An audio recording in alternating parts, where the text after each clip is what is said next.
हाय दोस्तों, मैं हूं श्रीराज और आप देख रहे हैं श्रीराज इंडियन रेल जोन। और जैसे कि मैंने 2-3 दिन पहले कहा था कि एक कंपैरिजन वीडियो आने वाला है जो अभी हाल फिलहाल कन्वेंशनल रेक्स चल रहे हैं इंडियन रेलवेज़ में, एलएचबी और आईसीएफ। तो ये दोनों क्या है, आईसीएफ का क्या मतलब होता है, एलएचबी का क्या मतलब होता है, कौन सा बेहतर है, इसे बनाने में कितना खर्च आता है, कौन सा ज़्यादा सेफ़ है, इसके ऊपर ज़्यादा भरोसा कर सकते हैं, कौन सा तेज़ चलता है। तो चलिए आज का वीडियो शुरू करते हैं। सबसे पहली बात, आईसीएफ क्या होता है। देखिए, आईसीएफ का मतलब है इंटीग्रल कोच फैक्ट्री, ये इसका फुल फॉर्म हो गया। इंटीग्रल कोच फैक्ट्री जो कोचेस बनाती है इंडियन रेलवेज़ के लिए, वो है पेरम्बर में, चेन्नई में। और आईसीएफ सबसे ज़्यादा यूज़ किए जाने वाले रेक्स है अभी तक इंडियन रेलवेज़ में। और इन्हें सबसे पहले आईसीएफ ने ही एक कोलैबोरेशन के साथ Swiss car and elevator manufacturing को स्विट्ज़रलैंड, ये दो कंपनीज़ ने मिलकर पहले आईसीएफ रेक्स बनाए थे 1950s में। और अभी हाल ही में भारतीय रेल में 30,000 से ज़्यादा आईसीएफ कोच सक्रिय है। ये रही आईसीएफ की जानकारी। अब हम बढ़ते हैं एलएचबी की तरफ।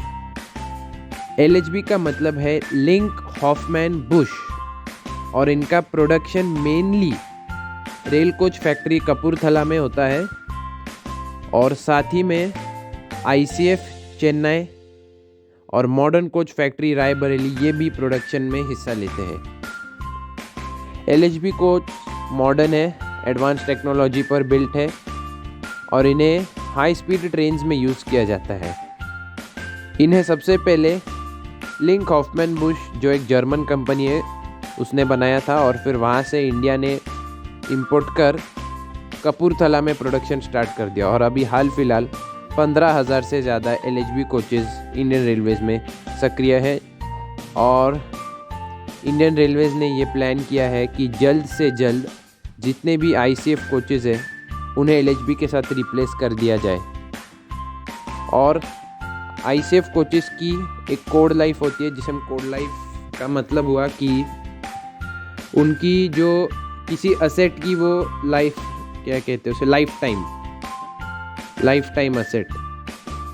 तो अभी समझिए किसी आईसीएफ कोच का लाइफ स्पैन है 35 इयर्स, तो उसे 35 इयर्स के बाद यूज़ कर सकते हैं, लेकिन बहुत रिस्की हो सकता है। तो ऐसे ही जैसे हर आईसीएफ कोच का कोड लाइफ एंड होगा, तो धीरे धीरे उसे एलएचबी के साथ रिप्लेस कर दिया जाएगा। तो ये रही आईसीएफ और एलएचबी की जानकारी। अब हम बढ़ते हैं आईसीएफ की पहली सर्विस। जी हाँ, आईसीएफ ने सबसे पहले 1955 में एक ट्रेन के साथ भारत में सर्विस करना शुरू कर दिया था। और तब से लेके आज तक आईसीएफ ने एक बहुत ही बड़ी मिसाल कायम की है। और बढ़ते हैं एलएचबी की पहले सर्विस की तरफ। जी हाँ, एलएचबी ने दिसंबर 2003 में सबसे पहले सर्विस दी थी। और जिस ट्रेन में इनका प्रयोग किया था उस ट्रेन का नाम है मुंबई न्यू दिल्ली राजधानी एक्सप्रेस, जो कि काफ़ी प्रीमियम है। हम सब इस ट्रेन के बारे में जानते हैं।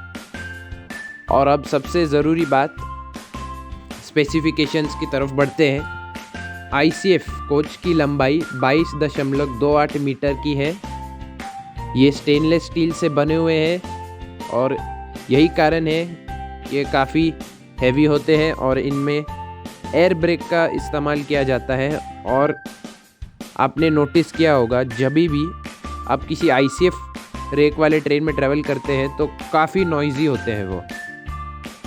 और एक बात, जो आईसीएफ कोचेस है इनमें काफ़ी स्लो ब्रेकिंग होती है। ये रही आईसीएफ की स्पेसिफिकेशंस। एलएचबी कोचेस की लंबाई 24.7 मीटर की होती है और इन्हें माइल्ड स्टील के मदद से बनाया जाता है। यही एक कारण है कि एलएचबी कोचेस काफ़ी हल्के होते हैं आईसीएफ के मुकाबले। और एलएचबी कोचेस में डिस्क ब्रेक्स का यूज़ किया जाता है, जिससे काफ़ी फास्ट और एफिशिएंट ब्रेकिंग होती है। और जो सस्पेंशन होता है LHB कोच में वो दो होते हैं, दो सस्पेंशन लगाए जाते हैं। एक जो प्राइमरी होता है और जो सेकेंडरी सस्पेंशन होता है वो जो जब हम ट्रेन में बैठते हैं, जो हम पैसेंजर से टकराते हैं बैठे बैठे, जो साइड बाय साइड मूवमेंट होता है वो अवॉइड करने के लिए दो सस्पेंशन लगाए गए हैं। और LHB कोच काफ़ी लेस नॉइजी होते हैं ICF के मुकाबले। और अब सबसे ज़रूरी बात, इन कोचेस का प्रोडक्शन कॉस्ट क्या होता है। तो जो ICF कोच होता है उसे बनाने में 80 लाख रुपए से 1.5 करोड़ तक का खर्चा आता है। लेकिन भारतीय रेल ने ICF कोच का प्रोडक्शन 2018 में ही बंद कर दिया था, क्योंकि उन्हें LHB से रिप्लेस करना है। और अब बात करते हैं LHB कोचेस की। तो LHB कोच को बनाने में 1.5 करोड़ से 2.5 करोड़ रुपए का खर्चा आता है। और पूरे देश में सबसे ज़्यादा इन्हीं का प्रोडक्शन है हाल फिलहाल,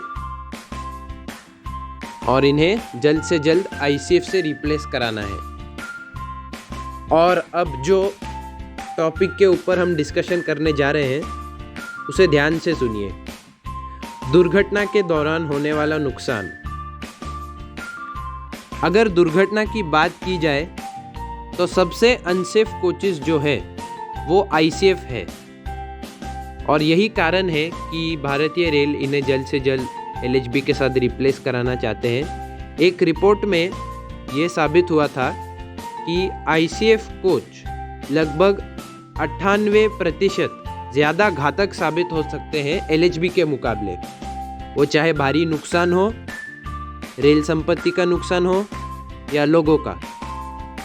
और इन कोचेस की जो सबसे खतरनाक बात ये है कि दुर्घटना के दौरान ये कोचेस एक दूसरे के ऊपर चढ़ भी सकते हैं, जिससे लोगों को ज़्यादा नुकसान हो सकता है। तो ये रही ICF की दुर्घटना के दौरान होने वाला नुकसान।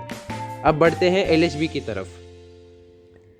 LHB कोच भारत में अभी तक के सबसे सेफ और भरोसेमंद कोच माने जाते हैं, और इन्हें दुर्घटना के दौरान लोगों को काफ़ी कम नुकसान पहुंचाते हैं ICF के मुकाबले। LHB कोचेस सुरक्षा के साथ साथ ICF से ज़्यादा स्पीड पर दौड़ते हैं, और इससे ज़्यादा नुकसान का डर भी नहीं होता। और जैसा कि मैंने आपसे कहा था कि ICF कोच एक दूसरे के ऊपर चढ़ सकते हैं, तो उसका एक और फ़ायदा LHB में ये है कि LHB कोचेस कितना भी बड़ा हादसा क्यों ना हो, वह एक दूसरे के ऊपर नहीं चलते हैं, क्योंकि जो कपलिंग सिस्टम होता है LHB का वो काफ़ी एडवांस्ड है। तो ये रही दुर्घटना के दौरान होने वाले नुकसान की बातें। और अब स्पीड की तरफ बढ़ते हैं कि कौन सा कोच कितने स्पीड तक जा सकता है, उसकी कितनी क्षमता है, कितना अलाउड है। ICF की बात करते हैं। ICF कोच 110 उनकी कैपेसिटी है, और उन्हें मैक्स परमिसिबल स्पीड भी 110 की ही रखी गई है। और अगर LHB की बात करते हैं तो LHB की कैपेसिटी 200 किलोमीटर प्रति घंटा की है। लेकिन हमारे यहाँ जो रेलवे ट्रैक्स हैं वो 160 ही मुश्किल से झेल पाते हैं। तो कई रूट्स पर LHB को 180 तक टेस्ट किया जा चुका है, लेकिन जो MPS है, मैक्स परमिसिबल स्पीड, वो 160 की रखी गई है। और जो प्रीमियम ट्रेन्स होती है जैसे राजधानी, शताब्दी, गतिमान, तेजस, ट्रेन 18, वंदे भारत, सिर्फ यही प्रीमियम ट्रेनें हैं जो ज़्यादातर 130 के स्पीड से ऊपर जाती है। फ़िलहाल इस वीडियो में इतना ही, और आई होप आपको जो भी डाउट्स रहेंगे ICF बेटर है या LHB बेटर है वो सब क्लियर हो गए होंगे। और दोस्तों प्लीज़ मेरे चैनल को लाइक, शेयर और सब्सक्राइब कीजिए। Thank you, have a good day.